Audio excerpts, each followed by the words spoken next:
Polisi meringkus 3 anak baru gede, yakni GE 16 tahun asal Singaraja, AA 19 tahun asal Madura, dan WA 15 tahun asal Banyuwangi, Jawa Timur.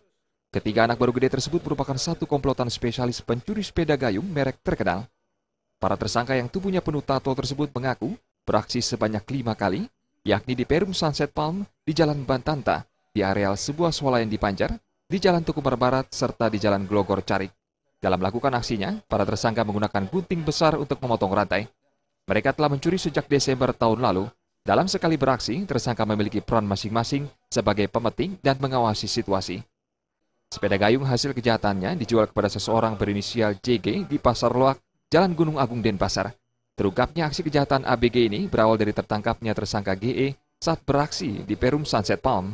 Dari hasil interogasi pelajar yang tinggal di Jalan Bukit Tunggal tersebut, akhirnya diringkus AA dan WA di tempat kosnya di Jalan Subur, Denpasar dengan barang bukti sebuah sepeda gayung. Polsek Kuta berhasil yaitu mengungkap kasus pencurian spesialis sepeda gayung. Ini harganya cukup mahal ini ya. Dan pelakunya di bawah umur semua. Ada yang berperan melihat, kemudian berperan untuk mengamankan sepeda, langsung ada juga yang melarikan. Kini kepolisian masih mengembangkan kasusnya karena salah satu tersangka lagi berinisial PI yang berperan sebagai pemetik masih diburu. Akibat perbuatannya, para tersangka dijerat pasal 362 KUHP dengan ancaman 5 tahun penjara. Rais Wantara, Bali TV.